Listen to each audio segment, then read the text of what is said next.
আমি এর আগেও বলেছি, ফুরফুরা জমিনের মেজ হুজুর যখন বেঁচে ছিলেন, তিনি নিজের মুখ দিয়ে বর্ণনা করলেন, যে সময় ফুরফুরার মুজাদ্দিদ জামান দাদা হুজুর আবু বকর সিদ্দিক রহমাতুল্লাহ আলাইহি তিনি ছিলেন মুজাদ্দিদ, সমকালীন মুজাদ্দিদ ছিলেন আরো দুইজন। কয়জন? হ্যাঁ, একজন হলেন মাওলানা আশরাফ আলী থানভী রহমাতুল্লাহ আলাইহি, আর একজন হলেন রশিদ আহমদ গাঙ্গোহী রহমাতুল্লাহ আলাইহি।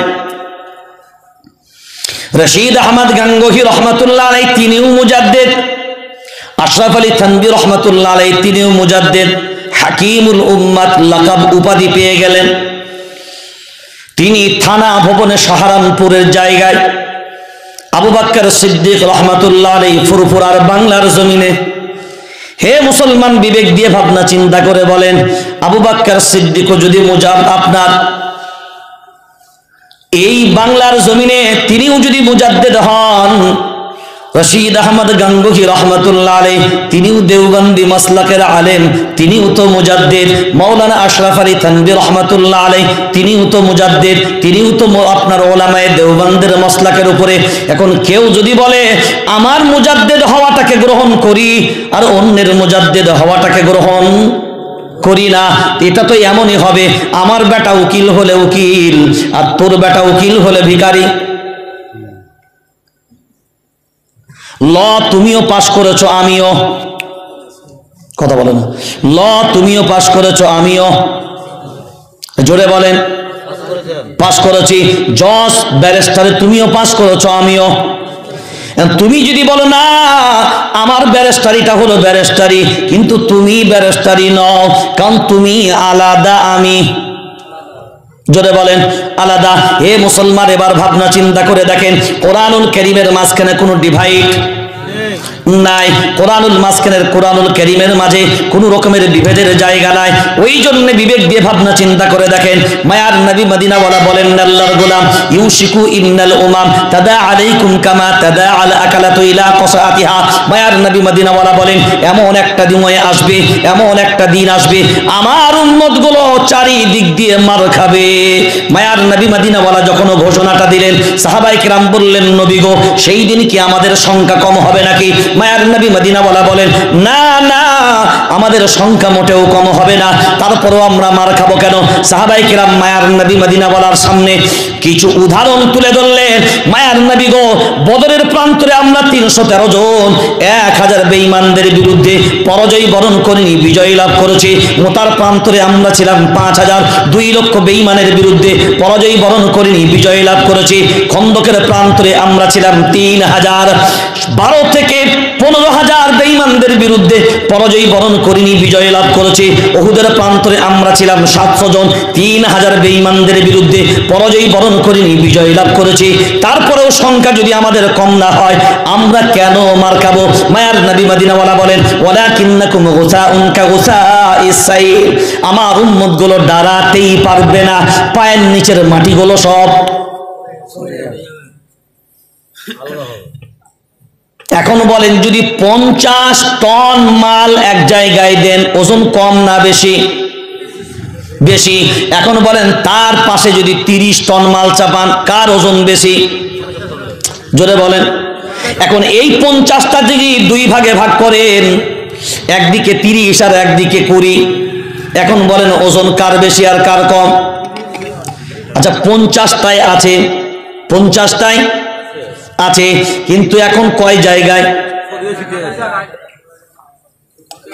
কয় জায়গায়? 2 জায়গায়। এই যে 2 জায়গায় যখন হয়ে গেল, আল্লাহর গোলাম, আমার মসজিদ ছিল একটা, মুসল্লি ছিল 100টা, মসজিদ হলো এখন 2টা, মুসল্লি কয়টা? 200টা।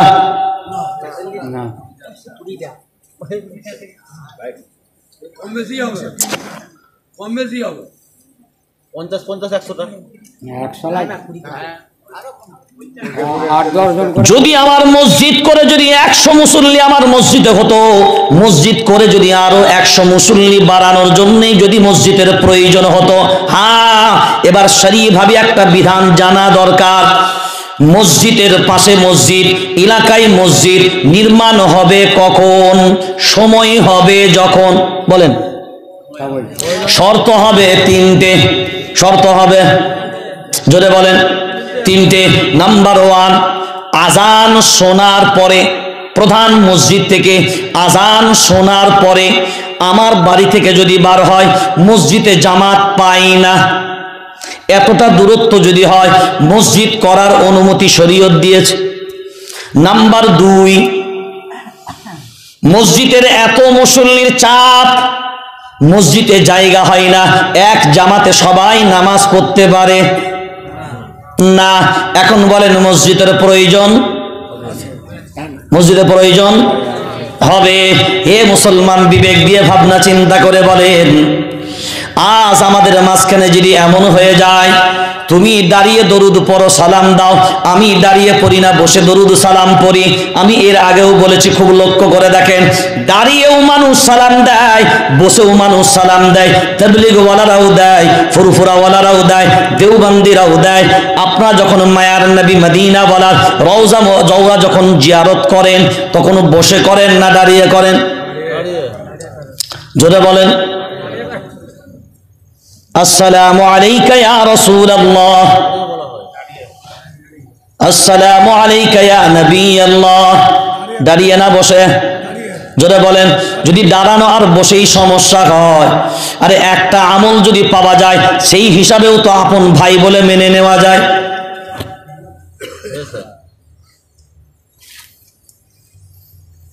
মায়ার নবী মদিনাওয়ালা, আজ যারা বলছেন গোল টুপি, লম্বা টুপি, কিয়াম সালাম, এই নিয়ে আমাদের ভিতরে দ্বন্দ্ব কালিমা। হে মুসলমান, আমি আগেও বলেছিলাম, ভাবনা চিন্তা করে দেখেন, নমুনাটা বুঝে নেন। জান্নাতে যখন জান্নাতীরা যাবে, জান্নাতে যখন জান্নাতীরা যাবে, আপনারা জানেন যে দাউদ আলাইহিস সালামের কণ্ঠ সব থেকে ভালো ছিল। ওই জন্য দাউদ আলাইহিস সালামকে জান্নাতীদের জন্য জান্নাতি নাগমা পেশ করতে বলা হবে। আলহামদুলিল্লাহ কদ্দার খায়রান ওয়া খাবালা ওয়াশ শুকরু লিমান সাওয়ারা ওয়া হুসনা ওয়া জামালা ফরদুন সামাদুন আন সিফাতিল খালকি বারিউন রাব্বুন আযালিয়ুন খালাকাল খালকা কামালা লা দিদ্দা ওয়ালা নিদ্দা ওয়ালা হাদ্দা লিমাওলা আল আনা কামা কানা ওয়া লাম ইয়ানকাযা ওয়ালা। আপনার দাউদ আলাইহিস সালাম যখন পড়বেন এই নাগমা, পুরো জান্নাতীরা মোহিত হয়ে যাবে আল্লাহর গোলাম ওই জান্নাতীদের সামনে। এরপরে আমার রবের হুকুম হয়ে যাবে। আজ এই জায়গায় এবার দাউদ আপনার ইসরাফিল আলাইহিস সালাম নাগমাটা গাইবেন। দাউদ আলাইহিস সালামকে আল্লাহ দেবেন কোরআনুল কারীমের সূরা তাহা পাঠ করার জন্য। দাউদ আলাইহিস সালাম সূরা তাহা পাঠ করবেন। এরপরে মায়ার নবী মদিনাওয়ালাকে আল্লাহ হুকুম করবেন, মায়ার নবী মদিনাওয়ালা কোরআনুল কারীমের সূরা ইয়াসিন তিলাওয়াত করবেন। কোরআনুল কারীমের সূরা ইয়াসিন তিলাওয়াত যখন হয়ে যাবে, স্বয়ং আল্লাহ তিনি এবার বলবেন, আমার বান্দা, যে কোরআন আমি আল্লাহ নাজিল করেছি, এই কোরআন কি আমি আপনাদের তিলাওয়াত করে শোনাবো না? এরপরে বান্দারা তখন দিওয়ানা মোহিত হয়ে যাবে, আল্লাহ আপনি শোনাবেন আর আমরা শুনবো না, এটা কি করে হতে পারে? আল্লাহ স্বয়ং তিলাওয়াত করবেন, যেটা ওই সূরাটার নাম হলো সূরায়ে রহমান। এখন বলেন, ওই সূরার প্রথমটায় কি আছে? কি আছে? আর রহমান। আর রহমান তো আমরা পড়ি। আল্লাহ যখন সূরা রহমান তিলাওয়াত করবেন, তখন কি দ্বারা শুরুয়াত করবেন?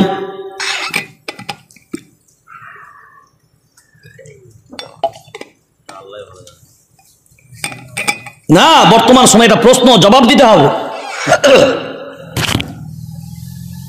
আমরা পড়ি আর রহমান, তিনি দয়াময়, তিনি দয়াময়, করুণাময়। আর রহমান আল্লামাল কোরআন, যিনি কোরআন শিক্ষা দিয়েছে, খলাকাল ইনসান, মানুষকে। এখন বলেন, আল্লাহ যখন সূরা রহমান তিলাওয়াত করবে, তখন তিনি কি দিয়ে শুরু করবেন?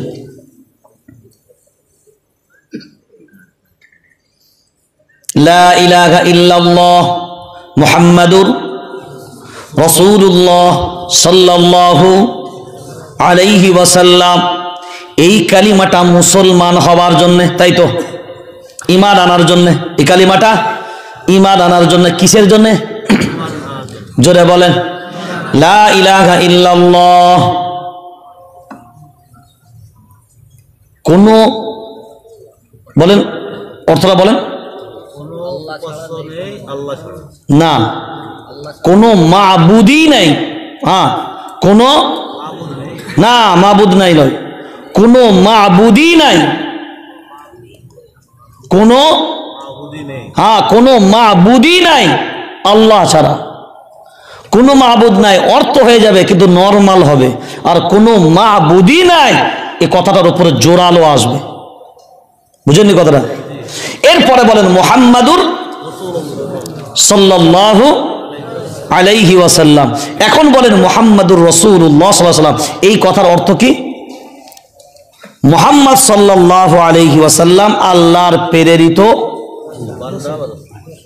না এখানে বান্দা নেই, আল্লাহ প্রেরিত রাসূল।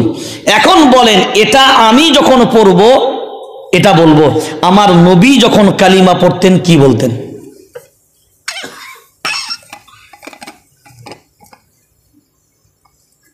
আরে কালিমা নিয়ে লড়াই, তো নবীর কালিমা কিরকম ছিল ওটা তো বলা লাগবে। আমরা স্বীকার করছি মুহাম্মাদুর রাসূলুল্লাহ সাল্লাল্লাহু আলাইহি ওয়াসাল্লাম তিনি হলেন আল্লাহর নবী, আমরা স্বীকার করছি। তো নবী যখন কালিমার ওই পাঠটা পড়তেন কি না, তারও প্রশ্নের জবাব রেখে গেলাম। আর যদি পড়তেন তো নবী কি পড়তেন, কি দিয়ে শুরুয়াত করতেন, তার জবাবটাও রেখে গেলাম। আজ কালিমা নিয়ে মারামারি করেন, নবীর কালিমা কি ছিল সেটা আগে বলেন।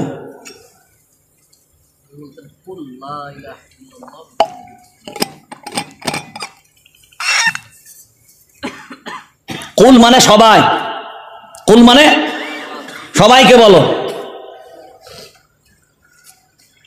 সকলকে বলো। এখানে তো নবীর কালিমা হলো না, তো সবাইকে তো এমনি নবী কলমার প্রচার করছে। কুল যোগ করলেও হবে, না যোগ করলেও, কিন্তু নবী যখন ওই কলমা পড়তেন কি পড়তেন?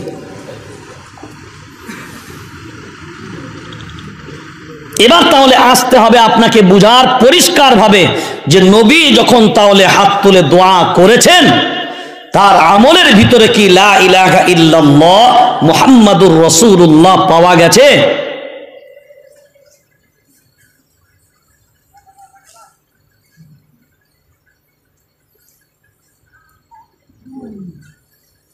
ফুরফুরার জমিনের আবু বকর সিদ্দিক রহমতুল্লাহ আলাইহির প্রধান খলিফা, কি খলিফা? প্রধান খলিফা বসিরহাটের আল্লামা রুহুল আমিন রহমতুল্লাহ আলাইহি, তার লেখা কিতাবে তিনি স্পষ্ট ফতোয়া দিয়েছেন দুআতে জিকির করা বিদআত। কিতাবের নাম হলো রদ্দে বিদআত, লেখকের নাম হলো আল্লামা রুহুল আমিন রহমতুল্লাহ আলাইহি। ওই কিতাবের অনুমতি যিনি দিয়েছেন তিনি হলেন ফুরফুরার আবু বকর সিদ্দিক রহমতুল্লাহ আলাইহি। রদ্দে বিদআতের ৭৬ নম্বর পেজে, পেজ নাম্বার ৭৬, আল্লামা রুহুল আমিন রহমতুল্লাহ আলাইহি লিখেছেন প্রশ্নের জবাবে লা ইলাহা ইল্লাল্লাহ, লা ইলাহা ইল্লাল্লাহ, লা ইলাহা ইল্লাল্লাহ মুহাম্মাদুর রাসূলুল্লাহ, এইভাবে দোয়ার শেষে জিকির করাটা বিদআত। কিতাবের নাম কি বললাম? রদ্দে বিদআত, পেজ নাম্বার ৭৬। আর আমি গতবারে মনে হয় না তার আগের বারে আপনাকে ফুরফুরা টাইটেল মাদ্রাসার একটা ফতোয়া দেখিয়েছিলাম, ও ফতোয়ার কপি আমার কাছে এখনো আছে। ওই প্রশ্ন চাওয়া হয়েছিল মুনাজাতের শেষে লা ইলাহা ইল্লাল্লাহ বলাটা কি? ফুরফুরার ফতোয়া বিভাগ থেকে জবাব দেওয়া হয়েছিল না করা আর করা এটা বাধ্যতামূলক নয়, এ নিয়ে বাড়াবাড়ি করা যাবে না। ফতোয়ার কপি এখনো আছে, ফতোয়ার কপি এখনো আছে না। সেখানে প্রশ্ন চাওয়া হয়েছিল যে আল্লামা রুহুল আমিন রহমতুল্লাহ আলাইহি তিনি যে রদ্দে বিদআতের ৭৬ নম্বর পেজে এই ফতোয়াটা দিয়েছেন, এই ফতোয়ার ব্যাপারে আপনাদের মতামত কি? প্রথম স্বীকার হয়েছে রদ্দে বিদআতে ফতোয়া যা দেওয়া হয়েছে সঠিক। এখন বলেন, যদি আমরা এই জায়গায় ছাড়েন, কেউ দোয়া শেষে কালিমা পড়লো, কেউ পড়লো না, আচ্ছা এর দ্বারাই কি ঈমান শেষ? আমি কি কালিমাকে অস্বীকার করেছি? এখন কেউ যদি পিশাব পায়খানা ঢোকার সময় দোয়া না পড়ে ঢোকে, ও কি বেঈমান হয়ে গেল? সুন্নত আমল ছেড়ে গেছে। আপনার মনে হয়েছে এই জায়গায় আমি পড়লে, তো আপনি পড়েন না। মারামারি করবেন কেন? ঝগড়া কেন? আজ যদি কালিমা নিয়ে ঝগড়া হয়, যে নিয়ে ঝগড়া হওয়া দরকার, তোমার রবের ঘর শেষ, তোমার রবের ঘর টুকরো হচ্ছে, ঝগড়া যেখানে হবার কথা ঝগড়া সেখানে নাই। আজকে ঝগড়া হচ্ছে কলমা কখন পড়বি বল। আরে পড়া নিয়ে ঝামেলা, কলমা আগে কলিজার ভিতরে প্রতিষ্ঠিত হয়েছে কিনা বল।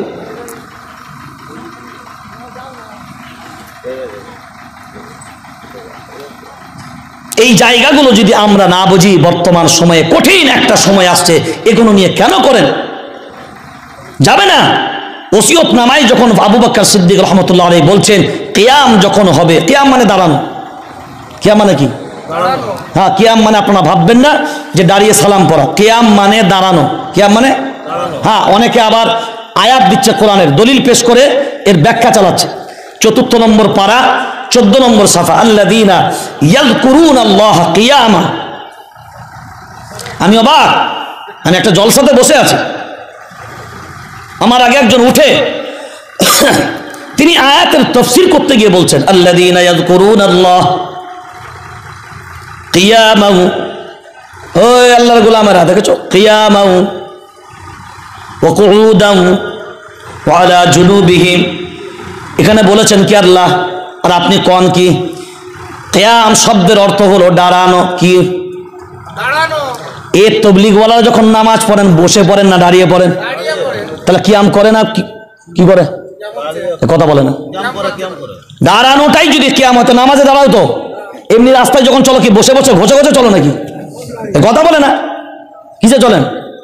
দাঁড়িয়ে চলেন না তো, কিয়ামে আছেন তো। বাসে যখন সিট পান না তখন কিয়ামে আছেন তো। না, এই শব্দগুলো ভুল। আমরা বলি কিয়াম পড়ে না, কিয়াম পড়ে না বলে কোনো শব্দই নাই। দাঁড়ানোকে পড়ানো যে পড়া যায়, দাঁড়ানোকে পড়ানো যায়। কিয়াম শব্দের অর্থ হলো দাঁড়ানো। কিনো?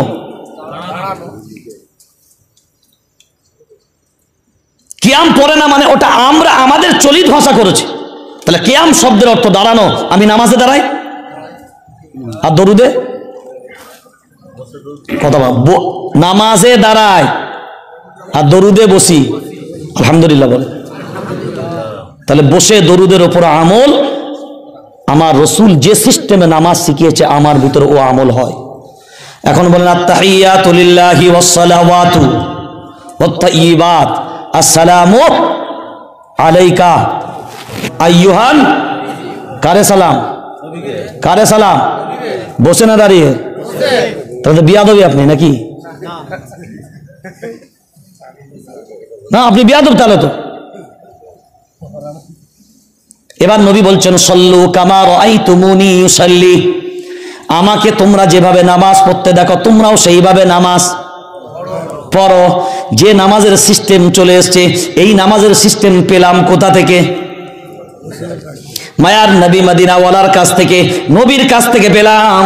সূরা ফাতিহা দাঁড়িয়ে পড়, সূরা ফাতিহা দাঁড়িয়ে পড়। আর দরুদ যখন পড়বি তখন বসে পড়। মজার জিনিস কি জানেন? তাশাহুদ পড়াটাও ওয়াজিব, সূরা ফাতিহা পড়াটাও, দুটোই যদি ওয়াজিব হলো তো দুটোর আমল তো এক হবার কথা ছিল, এক হবার কথা ছিল, অথচ একটা বলো দাঁড়িয়ে হলো আর একটা। আচ্ছা একটা কাজ করেন, আজ থেকে